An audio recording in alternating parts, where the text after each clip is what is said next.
Hi, this is BrasscheckTV, and today we're speaking with an author of a very important book. For my money, this was one of the big stories in American journalism in the second half of the 20th century, right up there with Watergate.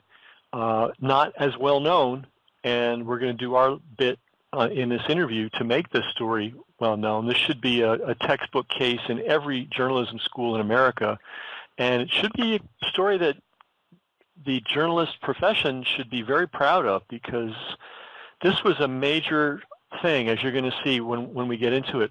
So our guest today is Eileen Wellsome, and she is the author of a book called The Plutonium Files, America's Secret Medical Experiments in the Cold War.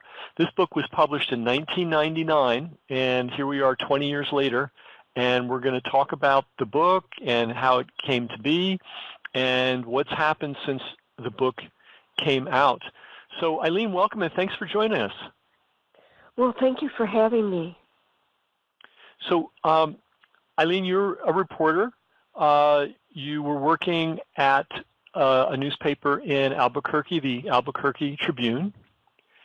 And I want to point out that not only is this an excellent book, assuming you can get your hands on a copy, by the way, they're getting pretty rare. Eileen won the Pulitzer Prize for this story, writing for the Albuquerque Tribune. So the significance of this story was recognized at the time, and then of course it found its way into a book. So what is this? What are these plutonium files, and what is it? Let's start with the big picture. What is it that you discovered in the course of your work as a journalist? So, I could start with the original experiment that I uncovered, or the larger story, but I'll go to the larger story first, since you asked me about that, and which it's hard to synthesize, but essentially it's a story about thousands of experiments that were done on human beings during the Cold War. There were all kinds of experiments. They were radioisotope experiments. They were people were bombarded with radiation. Soldiers were experimented upon. Equipment was experimented upon. The entire environment was experimented upon. It was it all grew out of World War II and the dropping of 2 bombs on Japan. And in the aftermath of that, the U.S. government thought that it was going to wage the next war on an atomic battlefield. So it ignited a huge amount of research, and the research went on everywhere. It went on in hospitals, it went on in universities, it went on in national laboratories, private facilities, and essentially they were human beings who were subjected to all kinds of radiation, and in most cases the subjects did not give their consent or know what was being done to them. In some cases, years later, when my series was published and a whole lot more information came out, some small groups of people did learn that they had inadvertently been part of these experiments, but I would say for the most part, most people did not and went to their graves without knowing. Is there any sense of, or is there any way to even know how many people we're talking about who were basically guinea pigs for these experiments? There really, there really isn't, because these experiments were so pervasive, and the scientists who did them are dead. The individuals who were subjects of this research are dead. In many cases, the records have been destroyed or lost. So unless someone gets lucky, and by that I mean if an individual thought they had been a victim of one of these experiments, or their mother, father, they could write to the hospital where their parents were treated and get the medical records. And then those medical records might contain some indication of what happened to them. I was able to find medical records of patients going back to the 40s. So it's surprising, but many of these hospitals anyway keep medical records in repositories, and of course you have to find out what the rules are and write to them, get consent forms signed, and wait for them to copy and release the records. So we don't know how many subjects there were, but can we at least say we're talking in terms of thousands of people? I think easily thousands, if not in hundreds of thousands of people, especially if you count soldiers and sailors and airmen who were used in these atmospheric testing programs.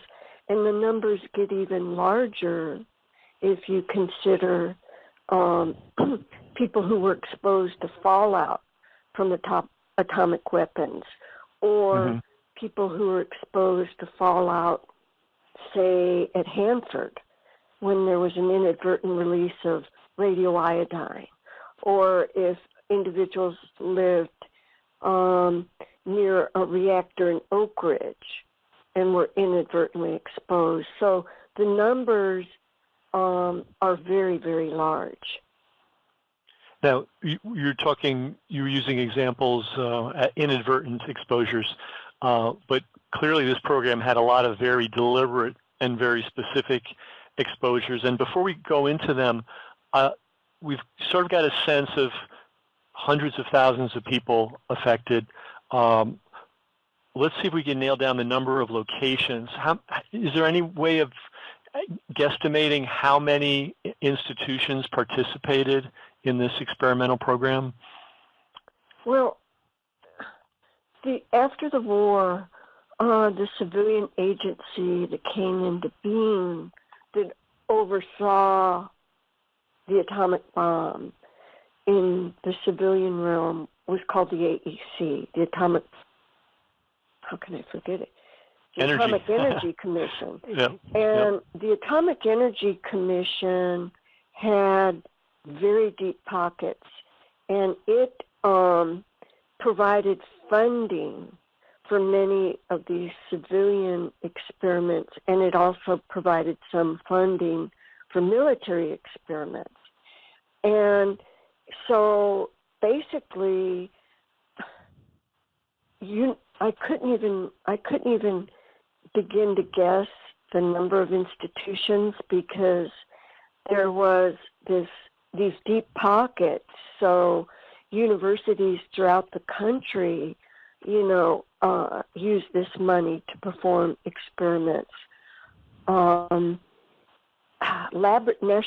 national laboratories got huge amounts of AEC money, which they used to fund these experiments. And then you had all of the military experiments that were funded by the military, and sometimes jointly with the Atomic Energy Commission. So basically anyone who filed an application and it was approved, and they had what appeared to be a legitimate interest or a legitimate study, and this would include private institutions as well, could get funding for these experiments. And essentially anything that you could think of that could be done with radioactive materials was funded. So basically they turned the funding spigot on big time. Oh, And big time. and would you? I mean, so we could say in excess of 100 separate Oh institutions. no. I would have to say thousands of institutions. Oh my God! It's really it's really hard to describe how pervasive these studies were and how many were going on at how many different institutions. The Atomic Energy Commission, so one of the pushes for it was, after the 2 atomic bombs were dropped on Japan, a lot of people were understandably frightened of these weapons because 200,000 people were vaporized in Japan.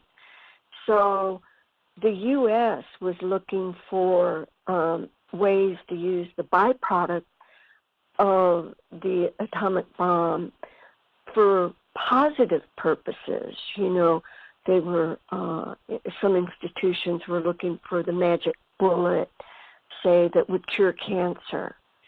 And part of this effort was real, and part of it was a public relations effort to cover sort of the real devastating effects of what an atomic bomb and its byproducts could do to the environment and to human beings. So to put it in, to try to, the friendly atom, Exactly. that kind of thing. So we're talking about hundreds of thousands of people. We don't know. We'll never know the number, probably the actual definitive number, and in excess of 1,000, maybe thousands of institutions. So this was an industry. This was as big as any kind of industry that America had ever. When you're talking about this many people affected and this many outlets, and I assume a huge amount of money was spent on this. So we have a sense of the scope in size. What about the duration? So you mentioned it started after the dropping of the 2 bombs on Japan. When did this stuff finally get turned off? That's a really good question, and I'm not 100% sure that it was ever turned off. But I would say the heyday of these experiments occurred in the 50s, 60s, and 70s, and maybe into the 80s. And so we're talking in excess of 30 years. And what was really startling to me is that many of these researchers realized that the same kinds of experiments were being done over and over again at different institutions. And so one doctor said, he said, quote, "It's like the same old chestnuts being pulled out of the fire." But we have to remember that there wasn't a lot of communication between the national laboratories that did everything in a classified environment and the civilian institutions and hospitals. So I think that's one reason for the duplication. And as happens always in all fields of science, if you make money available for a certain track of activity, people will come out of the woodwork to get the money and do the experiments. Absolutely, and I want to go back to something you just said. You talked about it being an industry, and you're exactly right. I think it was somebody who compared it to General Motors. I mean, that's how big of an industry this radiation research field became.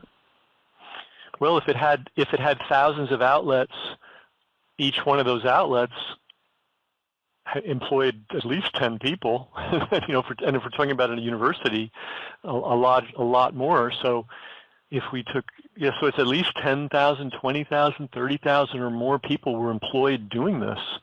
So it was a big thing. So we looked at the big picture. Now let's get into some of the nitty-gritty. You talked about inadvertent exposures, and I think everybody's familiar with those: fallout, leakage, and so on. But let's talk about some of the deliberate exposures. If you could give some cases, and I think we need to include, I think it's important to include the experimentation done on children, for example. So if you could talk a little bit about that. Okay. Well, I'll start with the plutonium experiment, on which 18 people were injected without their knowledge or consent by doctors and scientists working for the Manhattan Project. In that experiment that was conducted at research facilities around the country, there were 2 children.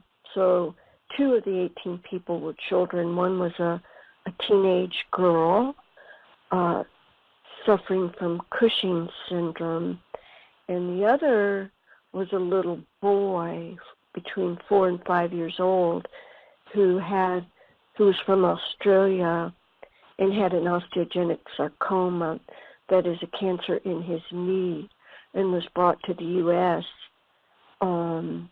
Somehow, we're not quite sure, to the University of California, San Francisco Hospital, and there he was injected with several radioisotopes, including plutonium, yttrium, and one more. And in connection with this experiment, there was also a young Chinese boy who was 16 years old who was injected with americium, which is a really highly radioactive substance, not as long-lasting as plutonium, at what was called the Chinese hospital in San Francisco. There were also children at the Fernald School, which was an orphanage near Boston, who were fed radioactive oatmeal by doctors and scientists working at MIT.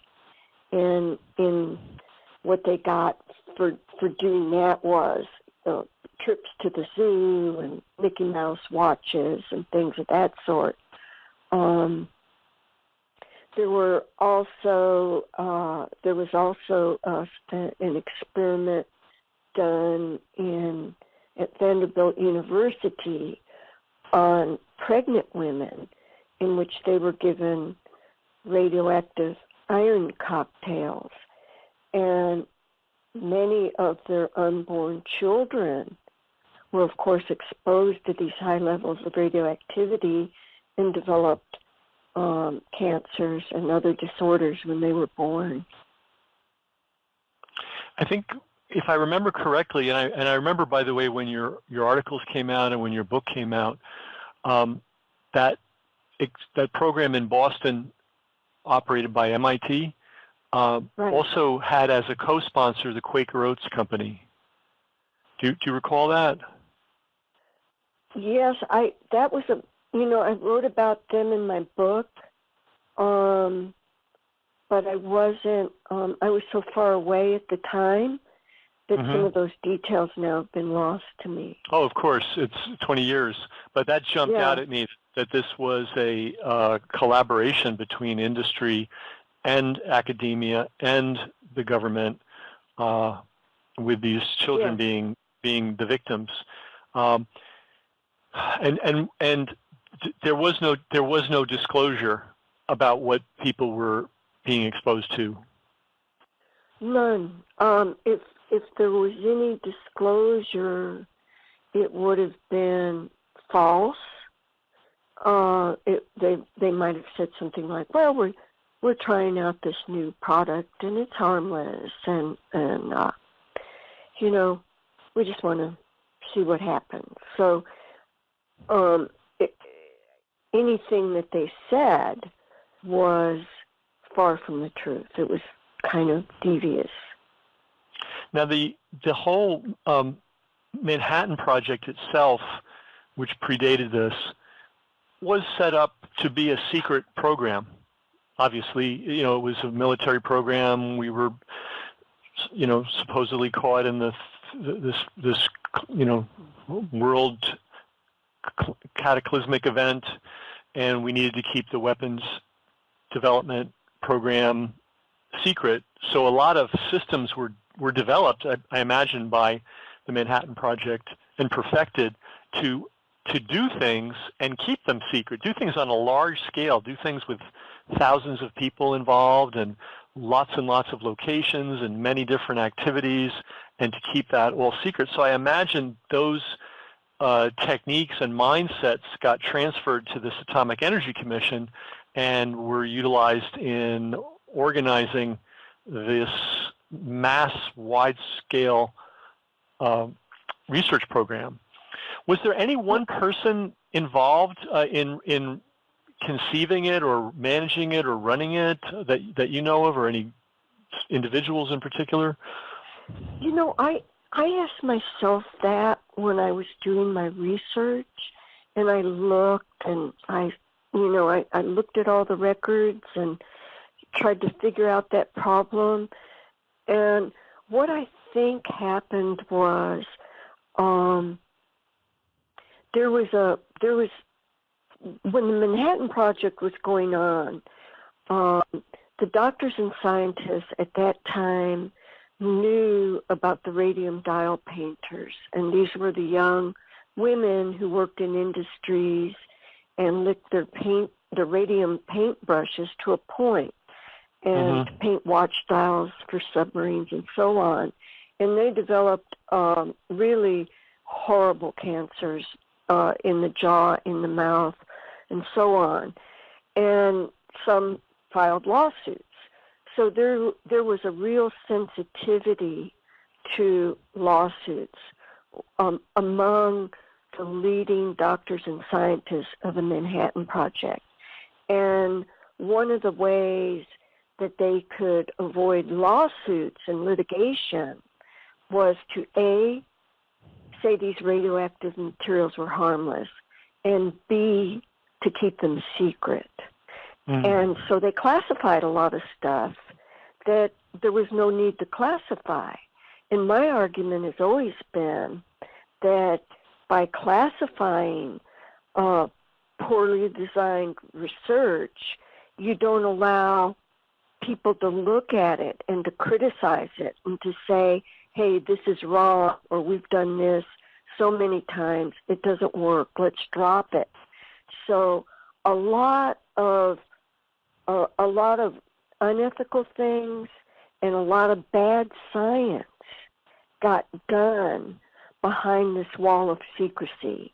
And the Atomic Energy Commission, this secrecy, they propagated the secrecy that was there during the Manhattan Project, and it continued for decades. And in fact, it still continues to this day. I was talking to somebody yesterday who said some of these documents that I use for my book, are now being reclassified. And the question is, why?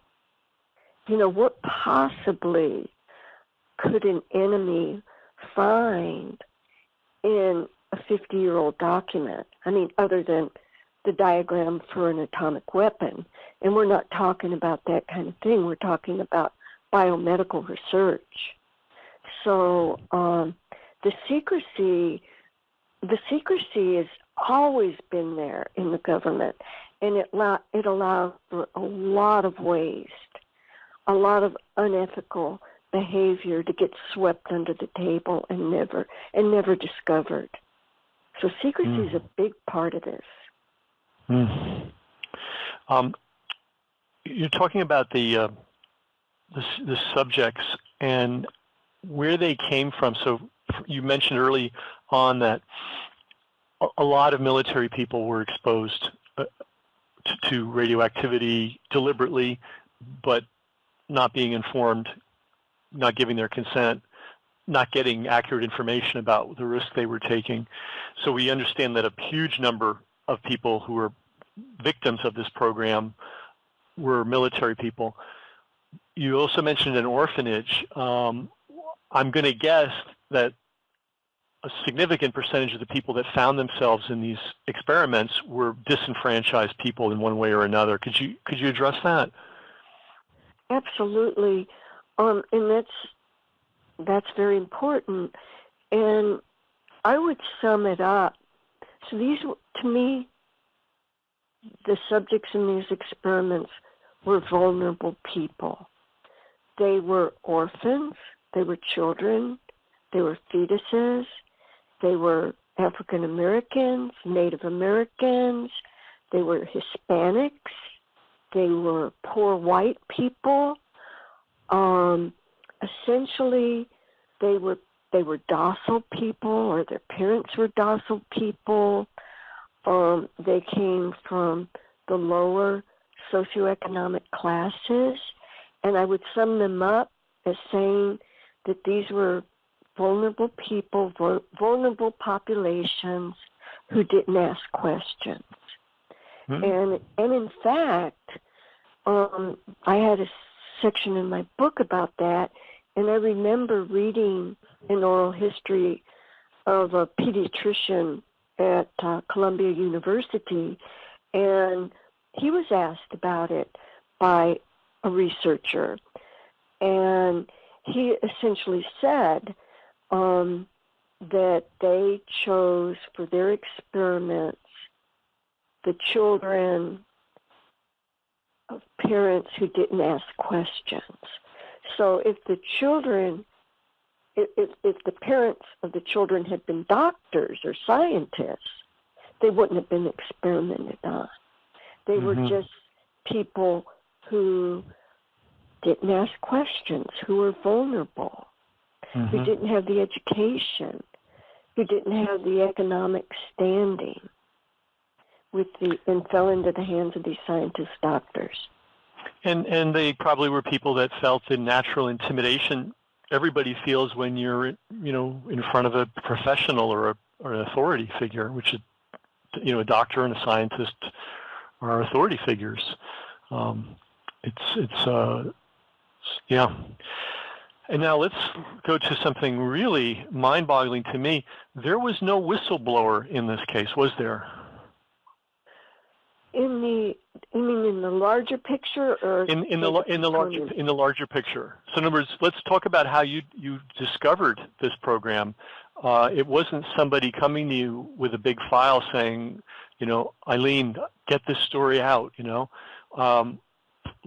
Let's talk about how you discovered that this program even existed. Because again, we're just to remind everybody, we're talking about a program that was secret. This, hundreds of thousands of subjects.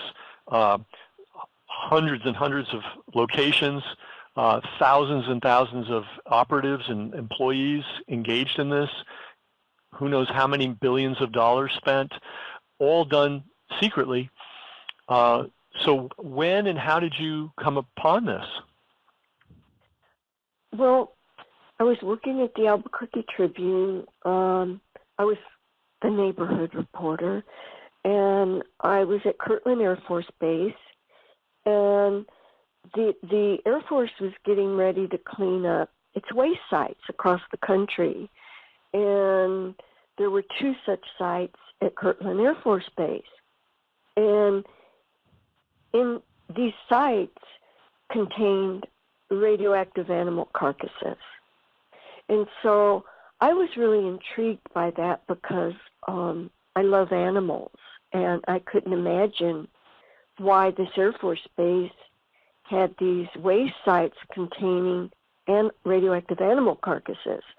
So I think it was the Air Force Special Weapons Laboratory, that's what it was called at the time, got together a bunch of these old reports for me, and I went over and read them. And what they were doing is they were doing experiments with plutonium on beagle dogs. So they were exposing beagle dogs to plutonium and then and I think it was through inhalation. And then they were charting the course of the dog's radiation sickness and the development of tumors and their death. So, and I think they used beagle dogs because they had lungs that resembled human lungs. And the thinking was that most workers or people in America would be exposed to plutonium through inhalation. So I read all these studies, and I love dogs, and I thought it was really sad. But it wasn't, it had happened a long time ago. But I kept reading, and at the bottom of one of these reports, it made reference to 18 humans who had been injected with plutonium. And so I was there by myself, and I just really sat back in my chair. I was so startled in the context of which, since I was reading up about dogs, and there it was, these humans.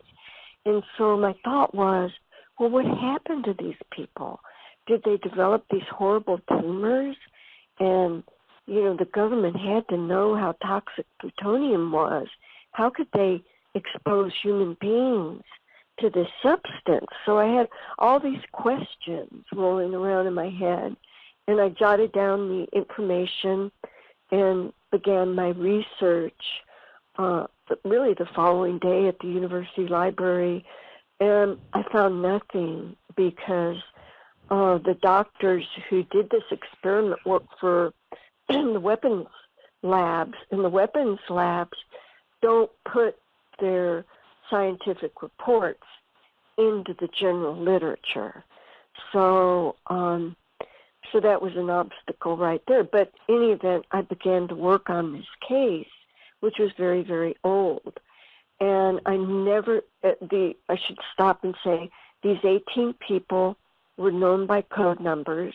The code numbers were based upon the location where these people were injected. And so it all related to the Manhattan Project. And I had to learn about the Manhattan Project and where the various sites were and what was done at the various sites.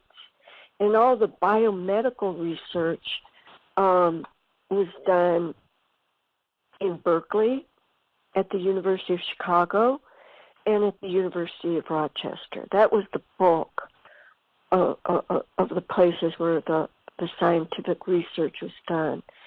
So these individuals were injected at these sites, and there was one more who was injected at a small hospital in Oak Ridge. And so I took their code numbers. I put their code numbers on 18 sheets of yellow paper. I stapled the 18 sheets of paper together. And then whenever I got the slightest bit of information on any of these individuals, I wrote it down on these 18 sheets of paper. And eventually I learned a lot about the patients, but not their names. And so in conjunction with that, I was filing Freedom of Information Act requests with the Department of Energy. And it would take years for them to respond to me. And so, and also I was filing information requests with the University of California for records held at Los Alamos. And that would also take a long time. And in the interim, I was trying to hunt down the doctors and scientists and interview them. So, and I did all this not full time. I did it in between other stories. So I did it at night. I did it when I had a slow day. I did it when I was waiting for callbacks on other stories. And I would just throw this information into a file and keep going. And so, again, it was such a long shot as far as ever being able to produce a story. One day, I was looking through my documents, and I noticed that I should say in the documents I got from the Department of Energy, they had a lot of deletions. So the names of the patients were deleted, the names of the scientists were deleted, and other facts were deleted. So I would get these redacted documents, and I'd look at them, and they weren't helpful, and I'd stash them away. One day, I was looking at one of my documents, and I just stopped, and it said, blank contacted the physician of blank in Italy, Texas. And the light bulb, a proverbial light bulb went off when I saw Italy, Texas. And I'd seen this document before, and for some reason I saw Italy, like the country Italy. But when I saw Italy, Texas, I realized, damn, if blank's physician lives in Italy, Texas, then blank, the patient, must live there too. So I got out a map. Italy was a little tiny town south of Dallas. I thought, I can find this person. And it did say in that document, it said it had the code number of the patient. So it said Cal 3, the blank physician of Cal 3. And by that time, I knew a lot about Cal 3, the patient. I knew he would have been 80 years old. I knew he was African American. I knew he had had his left leg amputated in 1947 as a result of an alleged osteogenic sarcoma. So I thought, I can find this man if I have to go door to door. So I thought, what do I do? What do I do? How do I get there? And so I called Italy City Hall, and I identified myself, and I said, I'm looking for this individual. He may have been in the military, and I described him. And they said, oh, you're looking for Elmer Allen, but he died a year ago. Would you like his wife's number? And I took it down, and I called him. And I was in Dallas within 24, 48 hours. I had a meeting with Elmer's wife and his daughter, and she brought a document to the meeting, and it was the first written confirmation that he was indeed one of the plutonium patients. So at that point, I knew I found my first patient. And I would say I uncovered the identities of all the other patients using sort of a similar methodology. And there was a lot of luck here for this hunt, for this research. But I always tell people, and I think it applies to anything in life, if you push on a door long enough and hard enough, it'll open. And so, I refuse to let myself get frustrated. I refuse to let the story go. I just kept plodding through the peanut butter. And that's how it happened. Wow. So this enormous multi-decade, multi-site enterprise that employed thousands of people and spent millions and millions of dollars was uncovered by you just happening to be on an Air Force base and being curious about some radioactive beagles. And finding a footnote. And tracing the thread relentlessly. Because I guess the point I wanted to make earlier is there was no insider that came to you and said, hey, there's this program going on and here's where all the information's hidden. You found the thinnest of threads in the most unexpected place, and you just kept pulling on it until you figured it out. And, it was also, I will also say it was it was a different, I mentioned this idea of luck, and there was this moment in time of openness in the government. Clinton was in office and was touting all this openness. And so when we reported this story, the Department of Energy didn't stonewall. Instead, it said, yep, we did this, and we're going to get everything out. And then Clinton ordered all the federal agencies, all the universities, to make public all their records dealing with radiation experiments. And a committee was impaneled. And I will tell you that I saw the documents that were eventually released. And this is CIA, FBI, AEC, Air Force Special Weapons Lab, Army, intelligence defense, and so on and so forth. It filled a room. The documents were coming in so fast that they couldn't even catalog them, they being the people who ran this committee.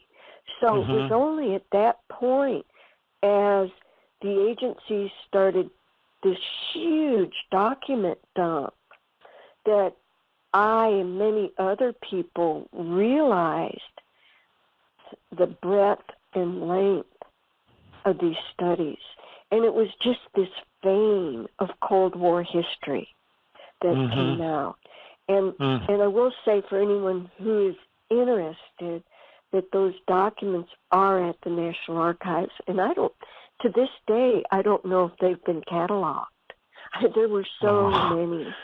And there may be names in them, but names, like I got lucky, people that filed lawsuits, their lawyers were able to force document releases. So some people did find out that they had been unwitting subjects, and there were some class actions filed by military personnel.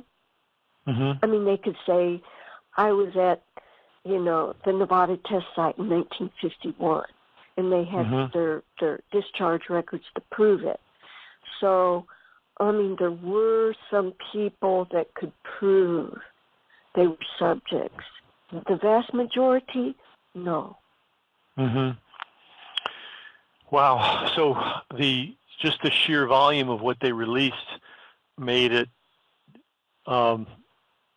difficult, if not impossible, for a single person to deal with it all. I mean, that's sort of a tactic of the law. If you want, if you want to bury the other side, give them everything, back up the truck, and let them try to go through hundreds and hundreds and hundreds of boxes of documents. And you've complied. Nobody can say you didn't comply, but you haven't exactly been forthcoming in a way, right? That is so true. One way to bury a story is to bury the reporters in documents. And, after, I have to just say as an aside, is when my story came out and people started I say people, individuals who felt they had been subjects of experiments started calling me. And I mean, I remember one day, and I wanted to help everybody, but I just couldn't. You know, I didn't have the capability to do that. And I remember one day coming in to work. I was still trying, you know, so many people were trying to contact me. I was still trying to follow the story. And I remember coming into work, and I had maybe 150 pink slips of phone calls. And I walked into my mailbox. It was stuffed with boxes and documents. And I just went to my desk and I put my head down and I started crying. I was just overwhelmed, you know, overtired, overwhelmed. I started having to write people back really sad letters, you know, saying, you know, I can't help you with your case. You know, I would encourage them or make suggestions about how they might start to uncover the documents themselves. But that was about all I could do at that point. Well, if you think... Go ahead. I'm sorry, go ahead, please. Yeah. I think I was just going to say that after my book came out, I was so exhausted. I just kind of went undercover. You know, I mean, people still have a hard time finding me because, you know, I dropped out of sight. I just needed to recharge my batteries, and now I can. And I felt really vulnerable. I mean, I was really attacked. Well, that's what I'd like to. That's what I'd like to get to. But before I do, I just want to make a comment. Expecting one journalist who has other things you have to take care of to document an enterprise the size of General Motors, it's an impossible task just on the face of it. It can't be done. It would take an organization at least a significant fraction of the size of General Motors to do a thorough documentation of the operation of General Motors. So the same thing would apply to this program, this research program.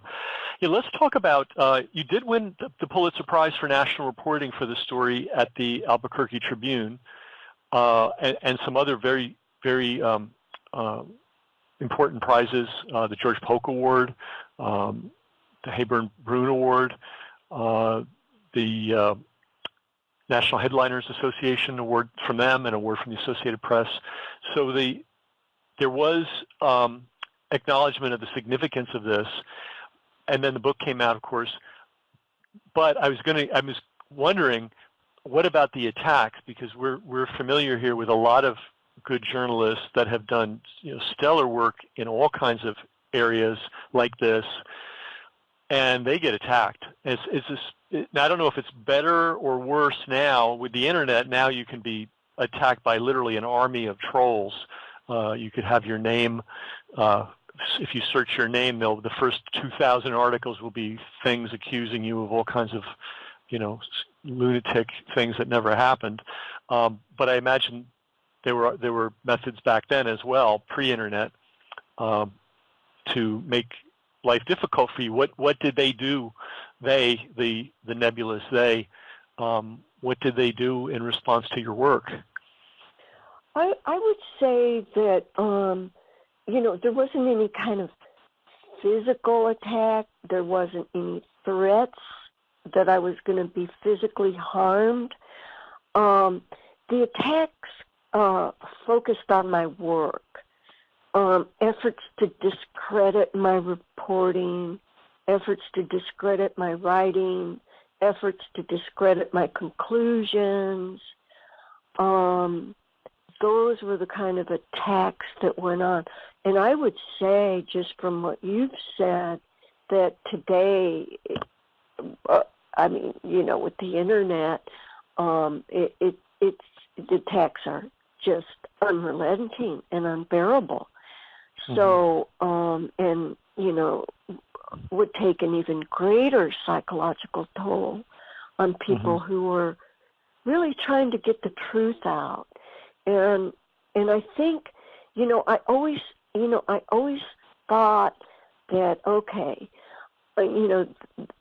what I can do is put out the documents, and say, look, it's not me saying this.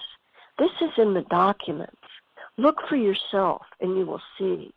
But I guess in today's world and the internet, even documents can be doctored. So even voices can be doctored. Oh, even now they've gotten to the point they can doctor video. There's nothing that can't be spoofed. Now, I remember an interview that you did where you mentioned that I'm putting coincidentally in quotes, the first time this story became a public issue, it got released on the same day of the OJ arrest, or the OJ jury verdict. Can you talk about that? Yes, it was very anticlimactic because when the government finally issued, after a year and a half of research, finally issued their conclusions, and I guess it might have been Clinton who did that.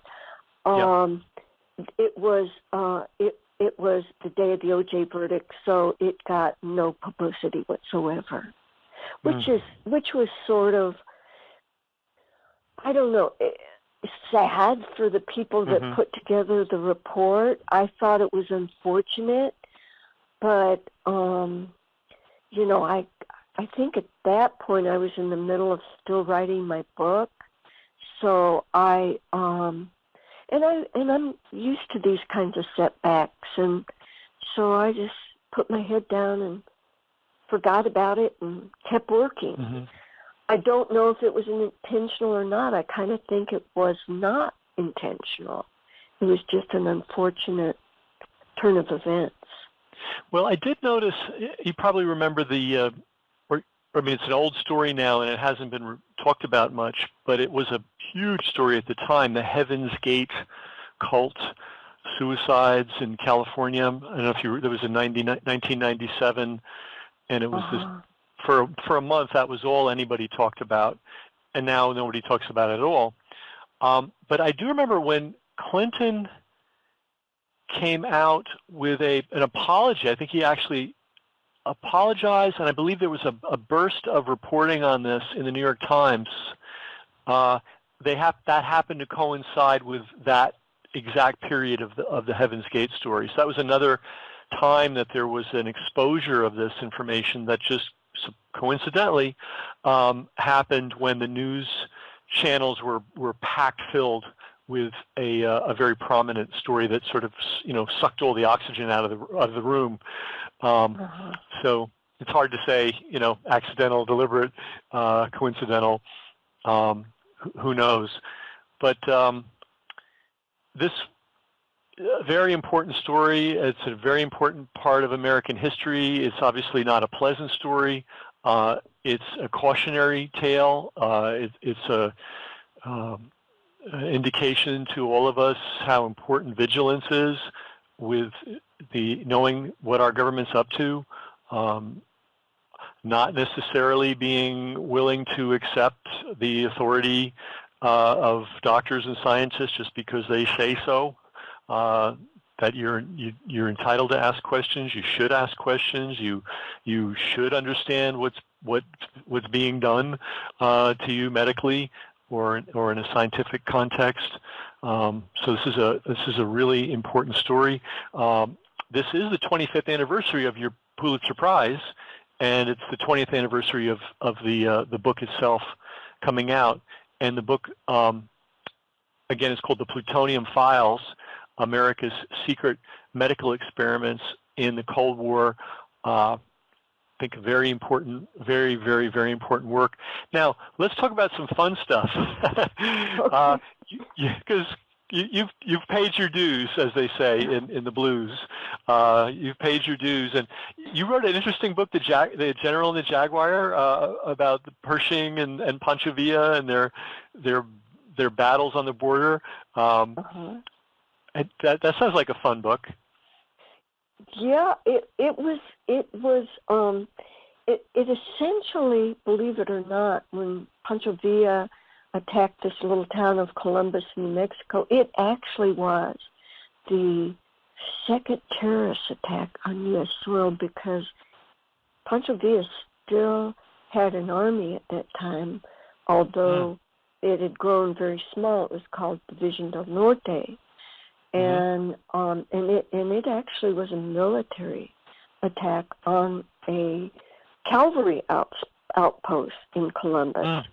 And there were a lot of similarities to 9/11 in that there was an immediate formation of an army unit that was sent into Mexico to hunt down Pancho Villa, who escaped from Pershing, and he and his few outlaws that remained took hiding in caves.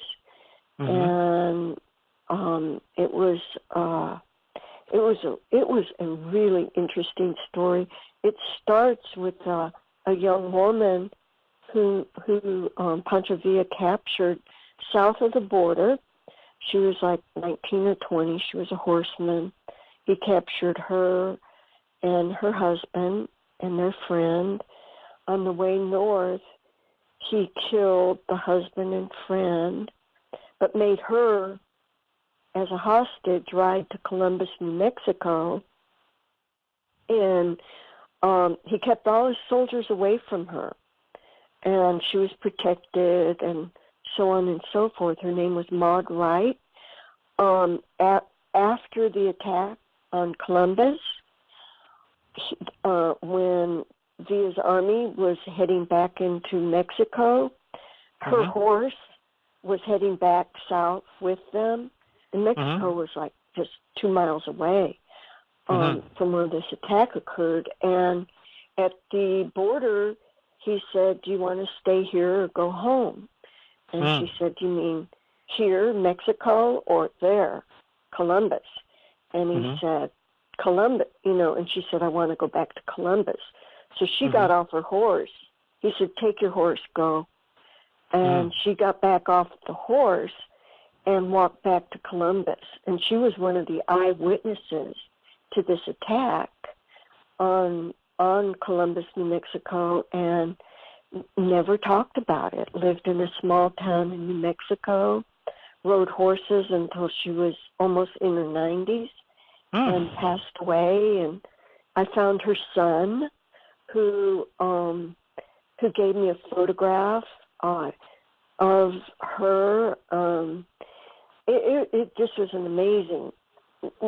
I wanted to do a different kind of book that dealt with the desert and horses and in the West. It's still really complicated. Right. Right. Neat. And are you a Texan yourself? I suppose I'm a half Texan. I went to school at the University of Texas, and I lived in Texas a long time, and I worked in Texas. Oh, okay. Where are you from, if I may ask? I was actually born in Queens, New York. Oh, you're kidding. No, but I never lived there. My mother's brother worked in a hospital there, and so that's where she had her kids. But I'm not a Yankee. Although I like Yankees. Thank you. And I like Texas. Yeah, they have a lot in common. So that was a lot of fun doing that book. It sort of cleaned out. It sort of cleaned the palette But I feel now I don't know if I did the right thing or not. With what?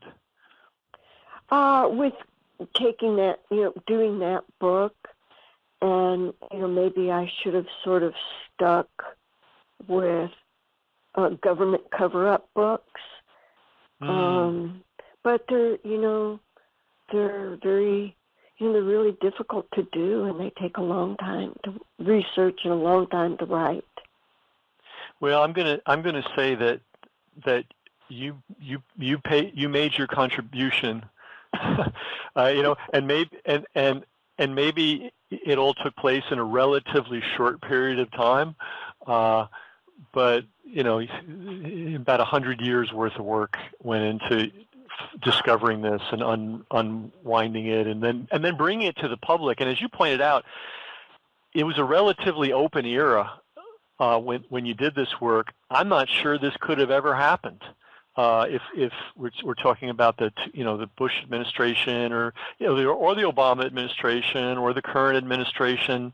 I don't know. I don't know that we would have ever. And what's frightening about this is this was not a small thing. This was not 2 or 3 bad players getting together and doing something under the cover of night. This was thousands of operatives, employees, doctors, scientists, hundreds and hundreds and hundreds of locations, hundreds of thousands of people involved.